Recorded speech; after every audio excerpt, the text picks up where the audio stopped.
Welcome back to Hutchinson, Kansas and the Hutchinson Sports Arena. We've just completed the second game today of day 4 of the national tournament. Trinity Valley with a resounding 92-60 victory over Trinidad State. We are honored to be joined by head coach Greg Heyer. Coach Heyer, congratulations. Good victory today into the Elite Eight. How does it feel? Feels good. It was. I thought we had a really good performance on the things that we can control. That's really the focus that we have every day. And I thought, we defended well, we rebounded well, we took care of the ball, and we had a high assist number. So anytime we have that, we've been hard to beat. Note that they handed me from the NJCAA. You're now 6-0 in this tournament as a head coach.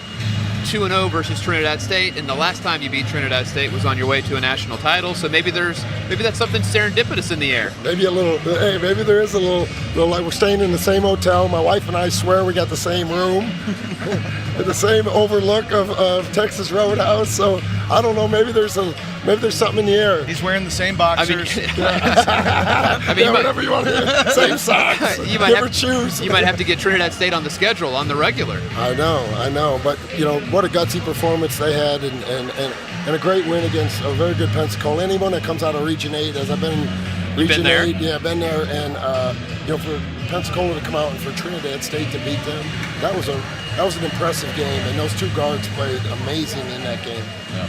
Coach, Region 14 is as good as maybe ever since I've been doing this, which has been 10 years now. Talk a little bit just about the league and how that really prepares you for this kind of stage.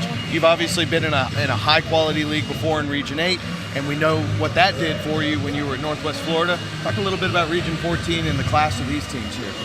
Yeah, I've been saying it all year. I've said it from the beginning when they told me we had a 22-game home-and-home league schedule, and you have Saturday 4 o'clock road games, and you have Wednesday night road games, and there's a true champion that comes out, but everybody is well coached.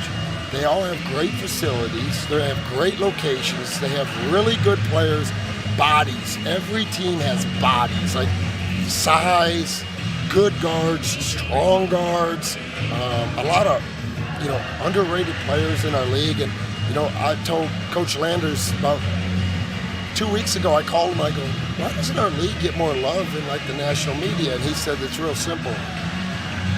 We haven't finished well at Hutch, and this league has to win games at Hutch. And Angelina put on a really good performance in their first game. We got the win today, and now Pinola's got a big game tonight. So our league is well represented, and it prepares you for this tournament because of, when you go on a Saturday road game, you don't get a shoot around.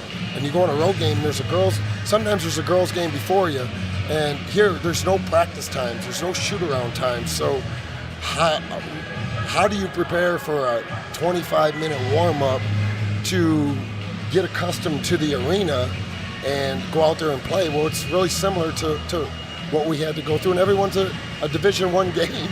And I just, being my first year in the league, I wasn't expecting it to be as rugged and rough. Think about our league, okay? We've played 19 games this year against top 30 defensive teams in the country. We've had 14 versus top 15, and our league has 5 teams in the top 20, and our last 3 games have come against top 5 defensive teams, or top 10. Kilgore, Lee is top 5, Pinola's top 5. So that's what prepares you for playing good basketball, because baskets are hard to get and easy baskets are hard to come by. So I'm just honored to be in the league, and I love the competition, and it's a lot of fun. And you could have scheduled a couple gimmies, but you went to the Pensacola tournament over Thanksgiving, and you played some really tough games there, just adding to those quality wins that you're able to rack up. And, there's 10 teams left in this tournament right now. 3 of them are from Region 14.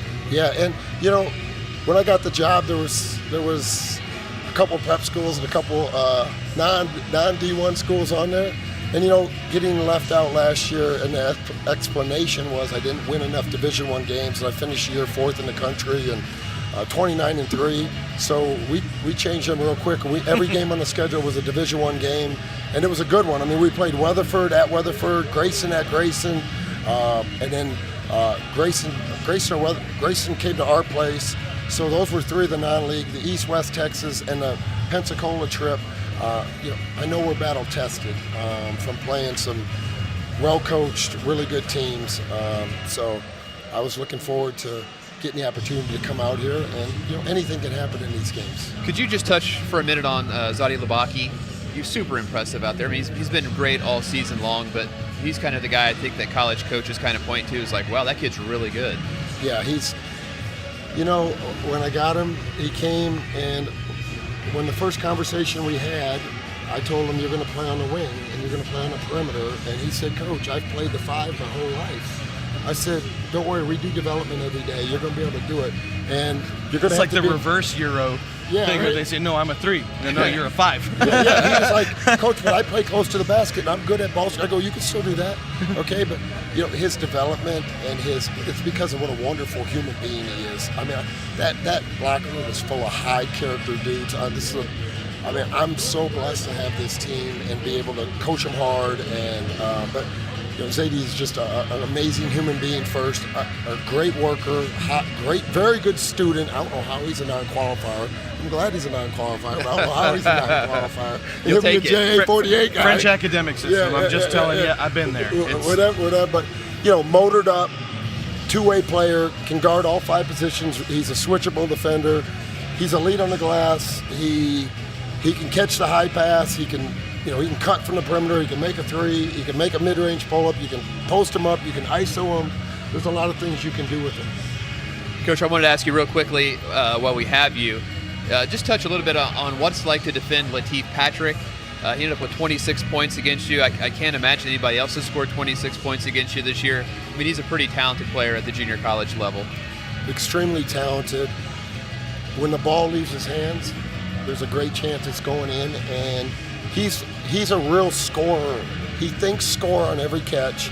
He knows how to get to his spots. He knows how to use his weak hand to get back to his strong hand, and he's an elite 3-point shooter off the dribble. He can hit the pound, pull right, and he can hit the left, go left and sidestep you and pull.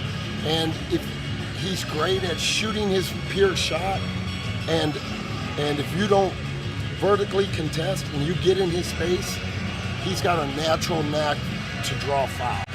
So whenever you're guarding somebody like that, it's going to give you a really difficult challenge. And we wanted to limit his touches, make every catch hard, put 2 on the ball when he came off ball screens, make him a passer, understand he likes the bounce pass. And, he got them 2 layups late in the first half. That kind of got him going. And then he came out in the second half. I mean, at the first or second media, I think he had 14 in the second half. And it was like they had 17. It was 21-17, and he had 14 in the 17. I'm like, he's almost beating us by himself in this half. And we've played some really good scorers. But, I mean, what a beautiful shot he's got, and just body control. And, when you walk by him, he's, 6'1", 6'2". But he plays way bigger than that. He's a sturdy kid too, right? Yes, great body. Yeah. Great body, but just a great feel for how to score. And those guys are rare. I compared him to Chris Jones, who was out here. I told our team, he's a lot like Chris Jones, because Chris Jones would do it off the dribble. Chris Jones could draw fouls. Chris Jones was tough. Chris Jones' motor never stopped running. The other night against Pensacola, he wasn't even sweating at the end of the game. And he played the whole game, and pretty much the whole game, and was amazing in that game. What's the Navy SEAL slogan? Slow is smooth, smooth is fast. Yeah. Kind of exactly. like that, right? Yeah. You can't really speed him up. Yes, and all the best players that I've ever coached, they play at their own pace. Yeah. And they're under control, and they just have a great pace to them. They kind of make it look easy, right? You think Van Vliet, or I think Clevin Hanna, who was sitting behind the bench, that played for me at Chipola and Wichita State, that slow and slower, but it gets the job done. Yeah. Coach, welcome to the Elite Eight. Great accomplishment for you and your program, especially year 1 at Trinity Valley. But your work is not done. I know you didn't come out here to get to the Elite Eight. Yes, and we're going to play Collie, the Kansas team, and it's going to be a great environment tomorrow at 2:30. And I mean, what a well-coached team they are, and just how feisty and gritty and they're versatile. Don't really have a big man, but they're going to put you in switch. They're going to play that man-to-man defense. They're going to switch. They're going to switch up defense. They're going to press you. And his group is in tremendous shape. So when you're in tremendous physical shape, you're in tremendous mental shape as well. And I'm just really impressed with Coach Jackson from watching him coach live, watching him coach his team, watching him on video. Like, he's a ball coach. And he gets his team to compete for 40 minutes. They're not quitting. And whether you get up on them or you get down on them, they're just going to play. Like last game, they were down at halftime, and they come out in the second. I knew it. I was like, oh, he's in the locker room. Oh, they're going to come play in the second half. And they did. And you don't think he was a calming influence? He looks like he's got an unbelievable motor behind closed doors. But Coach, enjoy this one with your guys. Great win. Great to finally see you here. Day 4, you finally get to step on the court. Man, I follow you all year long. You do wonderful work. Both of you guys are amazing for junior college basketball. And, I'm so happy to be back at Hutch and just in junior college helping these young men, because that's what you guys do, an amazing job of promoting the junior college. And, our job as coaches is to help these young men get better and get them off to schools and teach them how to win. Yep. 100%. So, appreciate you guys. Awesome. Appreciate it. Thank you. Thank you. That's head coach Greg Heyer, Trinity Valley. Great win today for Trinity Valley, 90-60.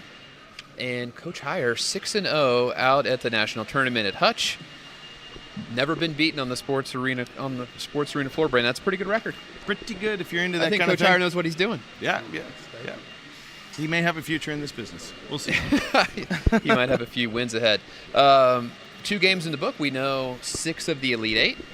We're going to have Jones and Angelina, followed by Panola, Frank Phillips. What do you expect tonight here? 3 out of 4 Texas teams and a Mississippi team.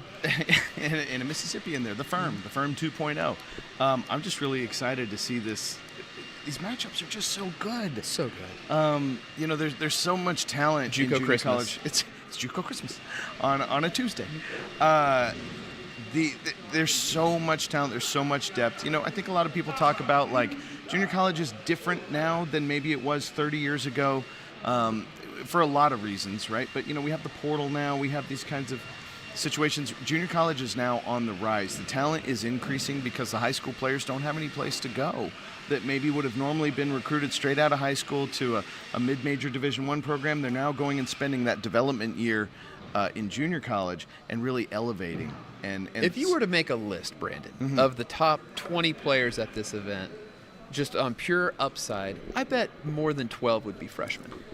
Yeah. The number of qualifiers is crazy. And what ends up happening is that maybe the high majors aren't recruiting those guys right now because they will. Again, it's changed. Well, what they'll do is they'll enjoy watching them at a nice mid-major next year, and then they'll be playing high major. And the reality is all of those kinds of things, yes, it's chaotic. Yes, I know a lot of people don't really understand where the game is going, whatever, but I think at the end of the day, it's going to end up being better for junior college in the long run, because junior college really becomes that true development system for elite level basketball.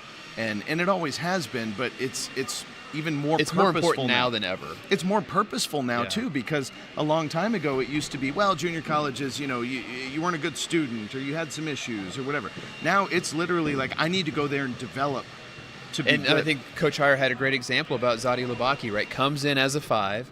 Trinity Valley is a program. Coach Heyer is a coach who is big on player development, skill development, that individual one-on-one work.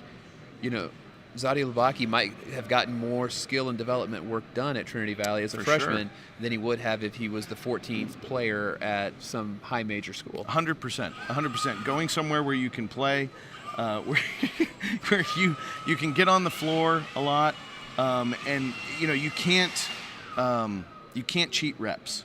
Right, to really be able to develop, you got to get those repetitions in. So coming and doing that at a high-level junior college program, you're playing with and against high-level Division I players every night, as opposed to sitting on the bench somewhere. And so junior college has become this very purposeful development system, and it's just so exciting to see. Now as we're seeing all of these players signing different places and players getting all this national recognition at the Division I level. We're watching the NCAA tournament, and you're going, JUCO guy, JUCO guy, JUCO guy, JUCO guy. It's growing. It's growing. It's never been more important than it is right now. This is the feeder system to get these guys into the NCAA tournament, into making real money at this point. This is part of their lifelong earnings path. Guys, we've had 2 good games in the books. We've done 16 games now, Brandon, I believe. 14. After night it'll be 16. We got 2 more great games to go. We have Angelina and Jones. True story. That will happen. And then we have Panola and Frank Phillips, our good friends, Kuligowski and Hunter Jenkins coaching. So stay with us. We're going to have more junior college coverage all night long. If you haven't done so already, subscribe to the ESPN Plus app to watch the games live. And we'll be back immediately following the games with the head coach breaking down what we just saw. Thank you and have a wonderful sports evening.